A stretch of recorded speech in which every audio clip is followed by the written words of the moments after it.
میرے ورد لب ہے نبی نبی۔ ایک دوست پوچھتے ہیں مولانا صاحب میرا ایک دوست ہے وہ روزے کی حالت میں بھی قوالیاں سنتا رہتا ہے، وہ کہتا ہے اس سے یاد الہی حاصل ہوتی ہے، روزے کا مقصد بھی تو یاد الہی ہے، اگر میں یہ سن لیتا ہوں تو اس میں کیا قباحت ہے؟ آپ فرمائیے گانے تو دور کی بات، کیا یہ روزے کی حالت میں ہم قوالی وغیرہ سن سکتے ہیں یا نہیں، جبکہ وہ قوالی کوئی برے کلام پر مبنی نہیں ہوتی؟ آپ نے خطبہ کے دوران بھی سنا نا کہ علامہ اقبال مرحوم شکایت کرتے ہیں کہ دو ہی امت کے پیشوار امام گروہ تھے، صوفی تھے، فلاں تھے، تو صوفیوں کا کہتے ہیں کہ صوفی پشمینہ پوش و کار، جو گودڑیاں پہنتے ہیں اون کا لباس، صوفی پشمینہ پوش و کار مست الشراب نغمہ قوال، قرآن نہیں سنتے، قوال کے نغموں سے مست رہتے۔ در نمیز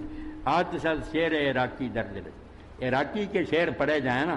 اس سے ان کے دلوں میں حرارت پیدا ہوتی۔ در نمیز ساتھ بمحفل کا قرآن نہیں ان کی محفل میں بار پاتا، اس کی گنجائش نہیں،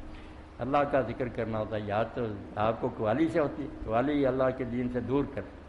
جو ابن عباس حضرت ابن مسعود فرماتے ہیں کہ ساتھ سننے سے کیا ہوتا، جیسے پانی سے کھیتی اگتی ہے نا، اس طرح آدمی ان چیزوں میں لگا رہا ہے، نفاق ہوتا، دین سے دور ہوتا جائے گا، کوئی اللہ کا ذکر نہیں آئے گا۔ اللہ کے ذکر کے لیے قرآن ہے، نماز ہے، اذکار ہیں۔ مدینے کا سفر ہے اور میں نم دیدہ مدینے کا سفر ہے اور میں